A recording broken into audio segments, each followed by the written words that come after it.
Hello everyone, आज date है 27 अगस्त 2021 और द हिंदू न्यूज एनालिसिस में आपका स्वागत है। इस वीडियो में हम द हिंदू की इंपॉर्टेंट न्यूज़ को एग्जाम के पॉइंट ऑफ व्यू से डिस्कस करेंगे। नीचे डिस्क्रिप्शन बॉक्स में Telegram channel volcano IAS academy का लिंक दिया हुआ है। फर्स्ट न्यूज मैप बेस्ड, और आज आपको ये बताना है कि पंजसीर वैली कहाँ पर सिचुएटेड है और ये न्यूज़ में क्यों है। तो इसके बारे में जो भी बेसिक इंफॉर्मेशन है वो आपको नीचे कॉमेंट बॉक्स में शेयर करनी है। द हिंदू के फ्रंट पेज पर अगर हम इम्पोर्टेंट न्यूज़ देखें तो सबसे इम्पोर्टेंट न्यूज़ है, सुप्रीम कोर्ट ने सेंट्रल गवर्नमेंट से पूछ लिया है कि आप पीएम केयर्स फंड से बच्चों को जो पैसा रिलीज़ करने वाले हो, क्या आपने वो पैसा टाइम पर रिलीज़ किया है। क्योंकि प्रेजेंट टाइम में education is a fundamental right of children, और एजुकेशन अवेल करवाने के लिए बहुत सारे बच्चे ऐसे हैं जिनके पेरेंट्स की डेथ हो गई कोविड की सेकेंड वेव के दौरान। अब उन बच्चों के जो प्राइमरी केयर गिवर्स हैं उनकी जब डेथ हो गई, तो कुछ बच्चे ऐसे हैं जो प्राइवेट स्कूल में स्टडी करते हैं, तो उनकी फ़ी देने के लिए उन बच्चों के पास पैसे नहीं है। तो गवर्नमेंट जो पीएम केयर फंड के तहत उन्होंने ये स्टेटमेंट दिया था कि उन बच्चों के एजुकेशन का खर्चा, उनकी हेल्थ का खर्चा सब कुछ गवर्नमेंट उठाएगी, तो उसके लिए फंड जारी करने की आवश्यकता है। यहाँ पर कुछ डाटा दे रखे हैं। हमारे इंडिया में कोविड की सेकेंड वेव के दौरान बहुत सारे बच्चे 1.19 लाख बच्चों ने अपने प्राइमरी केयर गिवर, जिसमें बच्चे या फिर उनके कस्टोडियल गार्जियन पेरेंट्स भी हो सकते हैं, इनकी डेथ हो गई। और ये स्टडी शामिल हुई थी, लैंसेट में ये स्टडी पब्लिश हुई थी।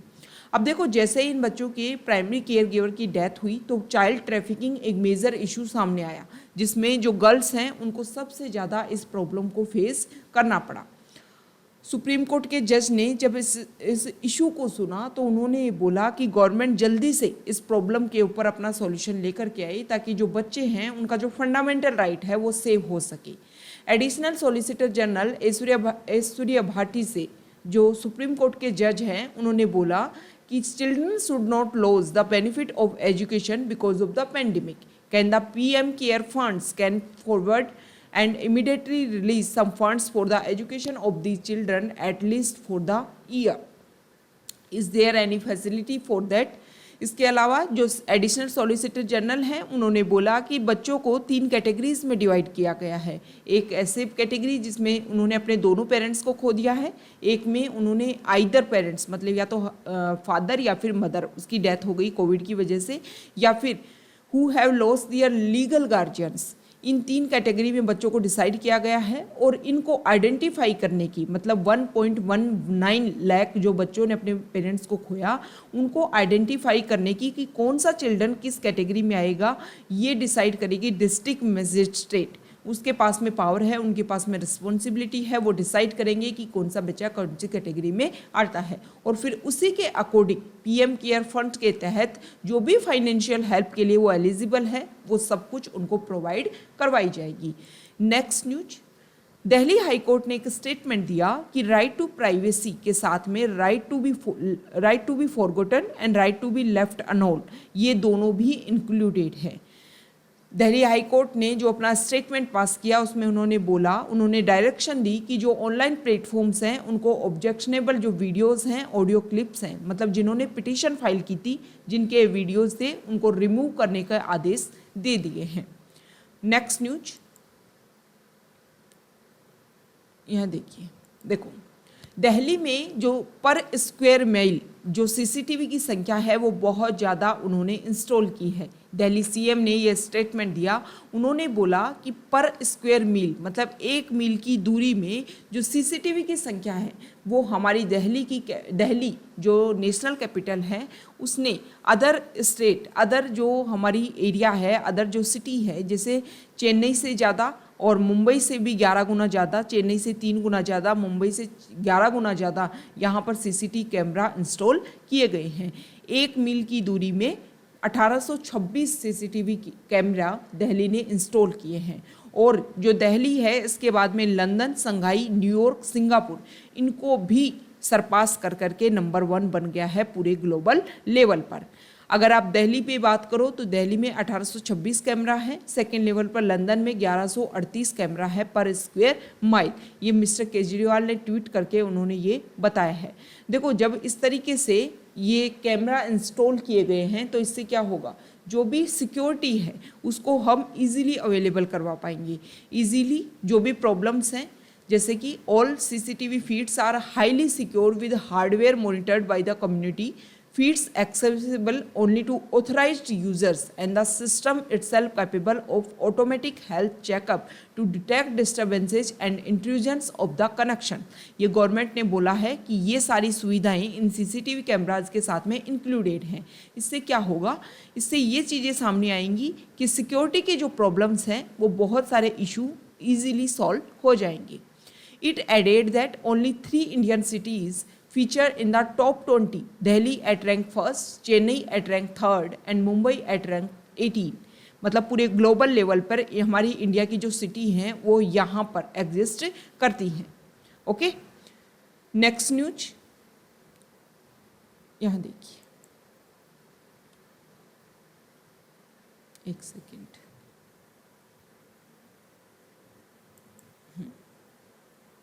एक सेकेंड, देखो एक्सपर्ट की स्टडी ने एक बात बोली कि जो सांबर लेक है ना उसको फास्टर रेस्टोरेशन की ज़रूरत है। सांबर लेक एक रामसर साइट है, ये आपको पता है। सबसे पहले हम सांबर लेक का मैप को व्यू कर लेते हैं। हमारा जो इंडिया का राजस्थान स्टेट जो सबसे लार्जेस्ट स्टेट है वहाँ पर सांबर लेक सिचुएटेड है और ये 3 डिस्ट्रिक्ट अजमेर, जयपुर और नागौर इन तीनों के साथ में अपनी बॉर्डर शेयर करती है। जो सांबर लेक है इसके चारों तरफ आपको पता है कि जो राजस्थान है उसके लगभग बिल्कुल बीचों बीच से अरावली माउंटेन रेंज पास होती है। तो ये जो सांबर लेक है वो चारों तरफ माउंटेन रेंज अरावली से घिरी हुई है। इसी की वजह से यहाँ पर अगर आप देखोगे माउंटेन रेंज में इस एरिया में तो बहुत सारी जो नदियाँ हैं, रिवर्स जो हैं वो इस एरिया में अपना जल गिराती हैं, जिसमें मेंथा, रूपनगढ़, खारी, खंडेला, मेथा एंड सामोद ये जो रिवर्स हैं वो अपना वाटर लेकर के आती हैं और इस एरिया में ये जो सांबर लेक है वहाँ पर अपना जल इसमें डालती हैं। ये जो सांबर लेक है अगर आप इसके बारे में बेसिक फैक्ट देखोगे तो जो सांबर लेक है वो पूरे मतलब हमारे इंडिया में जो इनलैंड सॉल्ट लेक है उसमें से एक है। ओके, ये आपको ध्यान में रखना है। और जो सांबर लेक है ये रामसर साइट है। रामसर साइट के बारे में आपको पता है कि रामसर साइट प्रेजेंट टाइम में हमारे इंडिया में 46 हो गई हैं। अभी प्रेजेंट टाइम में 4 रामसर साइट को और ज़्यादा इंक्लूड किया गया है, जिसमें से 2 गुजरात की हैं और 2 हरियाणा से हैं। ये जो रामसर साइट क्या होती है, ये वेटलैंड्स होते हैं और इंटरनेशनल इम्पोर्टेंस मतलब रामसर कन्वेंशन के तहत जो इंटरनेशनल इम्पोर्टेंस की जो वेटलैंड्स होती हैं उनको रामसर साइट्स में इंक्लूड किया जाता है। 1971 में ईरान का जो शहर है रामसर वहाँ पर ये कन्वेंशन हुई थी और इसमें ये डिसाइड किया गया था कि जो भी वेटलैंड एरिया बायोडाइवर्सिटी के हिसाब से काफ़ी इम्पोर्टेंट होता है उसको इस कन्वेंशन के तहत प्रिजर्व किया जाएगा ताकि वहाँ की बायोडाइवर्सिटी जो है, वहाँ का जो इकोसिस्टम है वो मेंटेन रह सके। ओके, तो ये हमने रामसर साइट्स के बारे में देखा, जो सांबर लेक है उसके बारे में देखा। अब प्रॉब्लम ये है कि जो सांबर लेक है वो समय के साथ में डिग्रेड होती जा रही है। यहाँ की सोइल और जो वाटर क्वालिटी है वो श्रिंक होता जा रहा है और उसमें डिग्रेडेशन भी आ रही है। बहुत सारे एक्सपर्ट्स ने जब इसकी स्टडी की तो उन्होंने ये माना कि यहाँ पर ओवर माइनिंग हो रही है। ओवर माइनिंग होने की वजह से इलीगल तरीके से जो साल्ट पैन यहाँ पर बनाए जा रहे हैं, जिसकी वजह से भी यहाँ की जो क्वालिटी है वो काफ़ी नष्ट होती जा रही है। इसको लेकर के मेजर प्रॉब्लम ये है कि देखो यहाँ पर देखिए 2019 के समय भी यहाँ पर एक इशू देखने को मिला था कि 20,000 के लगभग जो माइग्रेटरी बर्ड्स है, यहाँ पर माइग्रेटरी बर्ड्स बहुत ज़्यादा आते हैं और ये जयपुर के साउथ वेस्ट में 80 किलोमीटर दूर पर सिचुएटेड है। इसकी अगर हम बात करें तो कंट्री की largest inland saline water body है और ये माइग्रेटरी बर्ड्स को एवरी ईयर अपने यहाँ पर अट्रैक्ट करती है। 2019 में इंटरनेशनल हेडलाइंस बन गया था जब 20,000 से ज़्यादा जो माइग्रेटरी बर्ड्स हैं उनकी यहाँ पर डेथ हो गई थी और ये जो माइग्रेटरी बर्ड्स हैं वो 10 स्पीसीज से बिलोंग करते थे। देखो जब यहाँ की स्टडी की तो माना गया कि माइनिंग मिनेस यहाँ पर मेजर इशू है, जिसकी वजह से सांबर लेक जो एरिया है उसने अपने एरिया को माइनिंग की वजह से अपने एरिया को खो दिया है और बहुत सारी एक्टिविटीज़ की वजह से ये एरिया प्रॉब्लम में क्रिएट हो रहा है। इलीगल साल्ट पैन एनक्रोचमेंट की वजह से भी ये प्रॉब्लम हो रही है। लाइवलीहुड, देखो ये सारी प्रॉब्लम जब हो रही हैं उसकी वजह से जो लोकल लोग हैं उनकी लाइवलीहुड्स को एक तरीके से थ्रेटन हो रही है, और वो सारे लोकल लोग जो यहाँ की इकोलॉजी को प्रिजर्व करके हार्मनी के साथ में यहाँ हमेशा से रहते आए हैं, उनको भी इससे परेशानी हो रही है। ना सिर्फ माइग्रेटरी बर्ड्स इसके वजह से परेशान हो रहे हैं, बल्कि यहाँ के जो लोकल लोग हैं, लोकल पीपल हैं, उनकी लाइवलीहुड्स को भी काफ़ी थ्रेटन मिल रही है। डॉक्टर शर्मा ने जो स्टडी की, उन्होंने ये बोला कि पास्ट ट्रेंड को जब आप देखोगे तो वेटलैंड जो है वो 30.7% से 3.4% तक कांस्टेंट रेट के तहत ये जो एरिया है वो रेगुलर डिग्रेड हो रहा है।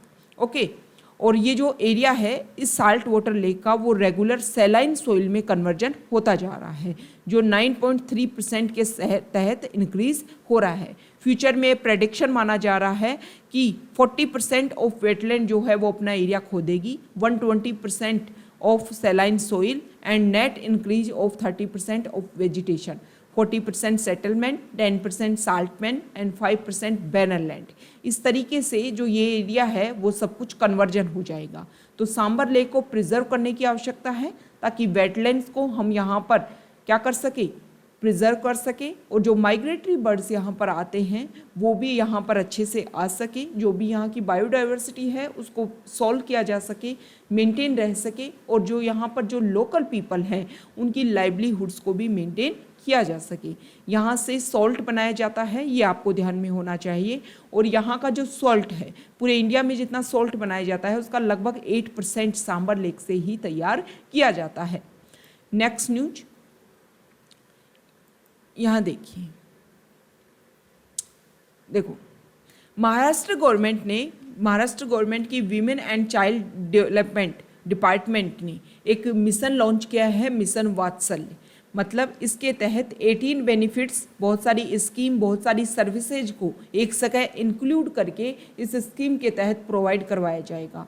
वो सारी महिलाएं, वो सारी वीमेन जिन्होंने कोविड पैंडेमिक के दौरान अपने हस्बैंड को खो दिया और वो ही उनके घर में ब्रेड विनर थे, मतलब घर में कमाने वाले थे, उन सारे वीमेन को इसमें सहायता दी जाएगी। बहुत सारी स्कीम को इसमें इंक्लूड किया गया है ताकि वीमेंस को हर जगह अपने जो डाटाज हैं, अपने जो भी डॉक्यूमेंट्स हैं, उनको हर जगह लेकर के घूमने की आवश्यकता नहीं है, वो एक जगह आएंगी। 18 सर्विसेज जो हैं वो इस वन रूफ के अंडर प्रोवाइड करवाई जाएंगी। तो देखो ये सारी जो स्कीम है ना, उससे लगता है कि ना सिर्फ सेंट्रल गवर्नमेंट, जो स्टेट गवर्नमेंट है वो भी कोशिश कर रही हैं कि कोविड की वजह से जो भी नुकसान हुआ उसकी भरपाई करवाई जा सके। नेक्स्ट न्यूज यहाँ पर देखिए, देखो जो ड्रोन रूल्स है ना, वो जो ड्रोन रूल्स हैं वो नए स्टार्टअप को लेकर के, एसएमईज को लेकर के, ये सारी चीज़ें हैं उनको लेकर के काफ़ी ज़्यादा हेल्प करवाने वाले हैं। सेंटर ने रिमूव कर दिया है requirement of security clearance for registration और इश्यूएंस ऑफ लाइसेंस। जब आप किसी ड्रोन को रजिस्ट्रेशन करवाते हो तो आपको सिक्योरिटी क्लियरेंस की लेकर के अभी कोई आवश्यकता नहीं होती है। देखो प्रेजेंट टाइम में आपने बहुत ज़्यादा देखा होगा कि कोविड के दौरान ऐसे एरियाज़ जहाँ पर पहुँचना बहुत डिस्टेंट रिमोट एरियाज़, वहाँ पर कोविड की जो भी वैक्सीन्स हैं, जो भी दवाइयाँ, मेडिसिन्स हैं, वो इस तरीके से पहुँचाएगी ड्रोन की सहायता से। हालांकि जो ड्रोन है वो प्रेजेंट टाइम में सिक्योरिटी की हिसाब से भी एक मेजर थ्रेटन बनता जा रहा है। तो जो भी रूल्स होने चाहिए उनमें ड्रोन को शामिल किया जाने की आवश्यकता है, क्योंकि ये टेक्नोलॉजी का यूज़ है और बहुत सारी प्रॉब्लम्स को इजीली सॉल्व कर देता है।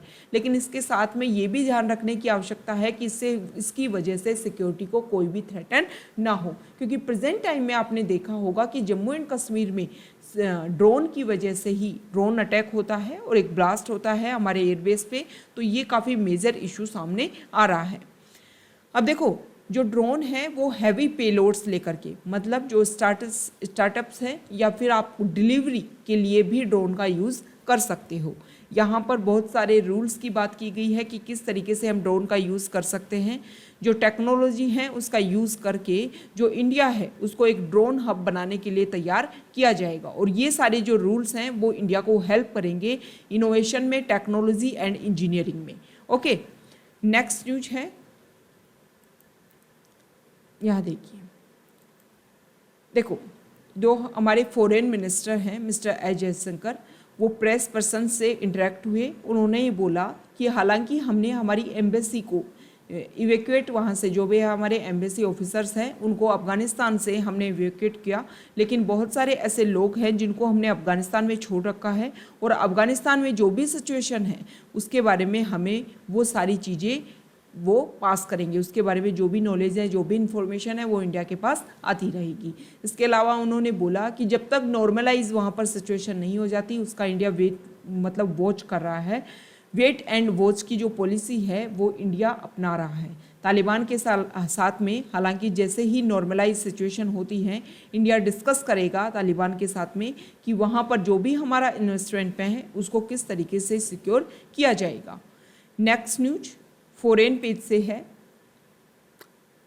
यहाँ देखिए, यूनाइटेड नेशन ने जो चागोस आइलैंड है उसको ब्रिटिश स्टैम्प को लेकर के बैन कर दिया है। ये जो चीज़ है वो मॉरिशस की एक तरीके से विक्ट्री है, क्योंकि इस टेरिटरी को लेकर के काफ़ी लंबे समय से डिस्प्यूट था।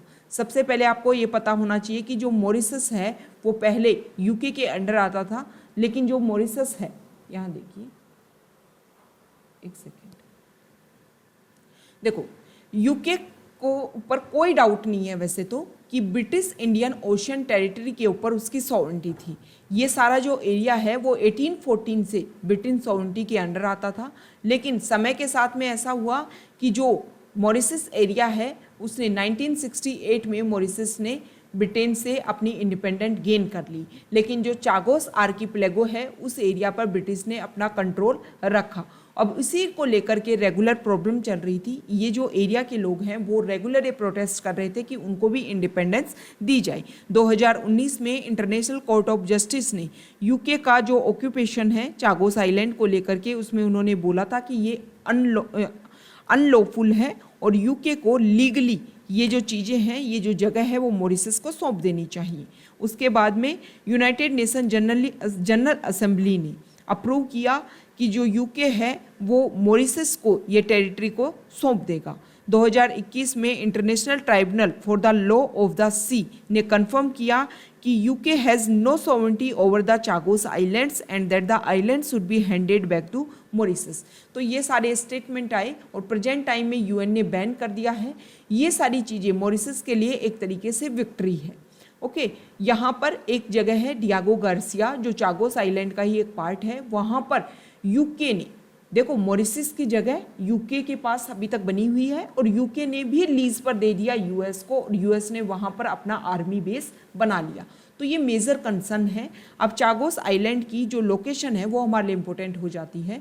देखो, यहाँ पर ये मालदीव है और ये है चागोस आर्किपेलागो जिसका एक पार्ट है डिएगो गार्सिया जहाँ पर यूएस ने अपना आर्मी बेस बना रखा है।